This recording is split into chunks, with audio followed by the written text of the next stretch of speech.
So I'm continuing the series about alternate tabletop role-playing games that aren't Dungeons and Dragons, and I'm really excited for this one because this is a tabletop series I haven't gotten to play in a very long time. But it's one of my favorites because it's probably the most flexible tabletop game I've ever played. It's called Mutants and Masterminds, and it's based off of superheroes instead of your sort of medieval-ish like Dungeons and Dragons type campaign. So it's very different, but the real what makes the system so good is that it's so adaptable. If you're really clever with it, you can make this system work for so many other campaigns. Especially in the past, my group has done this for our own anime themed adventures. So I'll talk about that a little bit later. So just starting off, I want to talk about my own experiences. My group has played this several times, but we've always played 2nd edition. There is now a 3rd edition module out, and I haven't played it, so I can't really speak to it. I imagine the system has been updated, but probably is about the same, so you could probably run 3rd edition if that's easier for you to get. But for this process, I'm talking about 2nd edition because that's what I really know. Now, Mutants and Masterminds doesn't run a class system like Dungeons & Dragons and Pathfinder. It's point-based experience, and you spend those points on whatever it is to build your own superhero. So your superhero is made out of a few things. It's made of your attributes, which are the strength, dexterity kind of stuff, your superpowers, your skills, and then your equipment. And you can be as free with this, as balanced or focused as you want to be.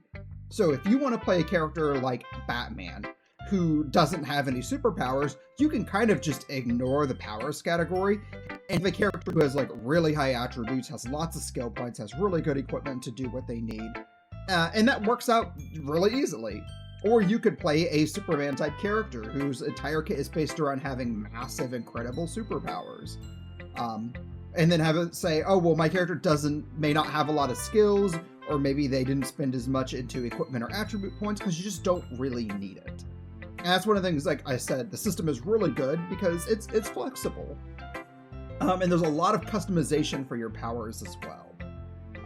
So you can do certain things like giving your character a weakness, which would get you more experience points, or you can set certain limitations to your skill, to your superpowers, or your equipment to make them cheaper, right? So you could have an electricity themed character and build a bunch of electricity superpowers and say, out of my electric powers, I want to have a mobility. Something that you could just get from point A to point B faster. And you say, okay, well, I want my mobility to be based off of running through electrical lines. And you could talk to your DM and say, is this a minor inconvenience? Is this a major limitation? Whatever. Which kind of depends on where you're at, right? If you're in New York City, you'd say, okay, well, this is a limitation because you can't just run anywhere. But it's not that much of a limitation, and it'll knock down your experience cost a little bit. Whereas if you take a power that makes it so you almost never get to use it, that power might be extremely cheap based on what you and your DM kind of agree with. There's even certain things that allow you to, I would say, go even further beyond and push your powers to its limits. A sort of superhero point system where you could say, for this one attack, this one action, my normal blast is going to be an AoE because I need to push myself to this. Or you could say, okay, my super senses, I only put enough experience that I can hear everything within a mile. Well, I'm going to spend one of my superhero points and say, well, now I can hear everything within a region. And you can get as one of the downsides of the system is that you can really break characters. So you kind of have to go in with your gentleman's agreement or whatever that you're not going to break your characters too much. But you can say I have super hearing for an entire galaxy. Or you could say, I have super hearing, but it's only within a square kilometer or something silly like that. You really can just decide, do you want to have DC levels of power, or do you want to be a Marvel superhero? Or you could do something different. I mentioned earlier, the reason I love this system so much is its flexibility.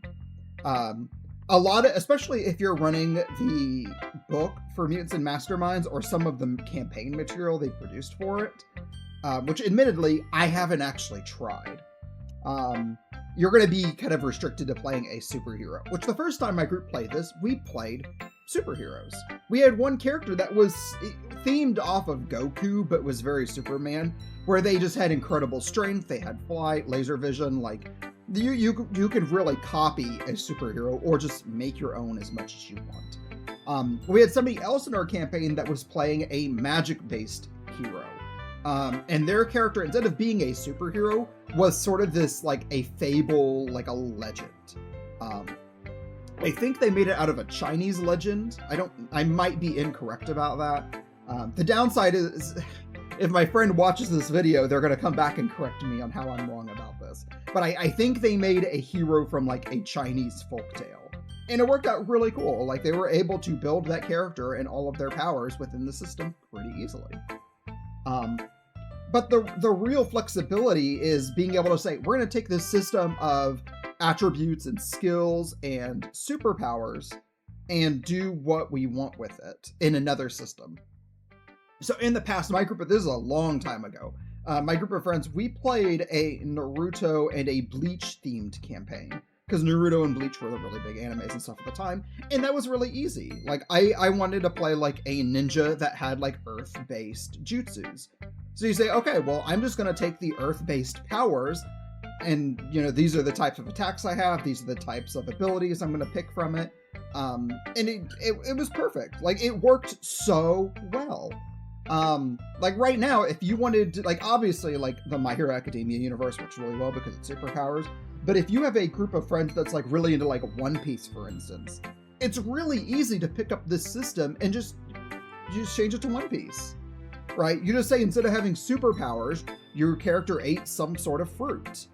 Or you could just say your character doesn't have these types of powers, but because of like hockey and stuff, they still have incredible perceptions. They're still like, they have really high strength. Like you can do so much with this system. And that's why I really love this game. Being able to use this system and input it into any kind of universe, either from a superhero universe, it can be from some comics, some manga, your favorite anime or whatever, you can make it work pretty easily. It's not too complex a system. The one downside I would say is that for character building, you do have to talk to your DM about certain things. Because if you want a character with a weakness or some limitation to your powers, you have to talk to your DM and decide, is this like a major limitation? Is this a minor limitation? And that is a little bit messier for character creation, but it's not bad. Like you can do that pretty easily. But yeah, it's Mutants and Masterminds, at least 2nd edition. 3rd edition is probably improved on it. Is just extremely flexible. It's very different. It's still a D20 system. It really is like adding whatever your bonus is, roll a die. Like, if you can play Dungeons and Dragons, you can play this system. The difference is, instead of being restricted to a class, you get to pretty much just make your character from scratch. And being able to input them into any universe is extremely valuable. So if you're looking for a different type of tabletop to play, check out Mutants and Masterminds. If you like superheroes, it's perfect. If you want to like make your own story in an anime or whatever, it's still perfect. Like, it really is just that good and that simple. So, if you've tried Mutants and Masterminds and you've got a story to share, or there's something you think I should have mentioned more in this video, put it in the comments, let me know. If you have suggestions for other tabletops to play, I still have a few more I'm going to do in this series, and I'm going to try to do one more every weekend, but I'm open to suggestions. Especially for any games that I might have played a really long time ago and I haven't thought of, and maybe you could introduce me to something new, and that'd be cool too. But yeah, do all the YouTube stuff. Thanks for being here. I'll see you later.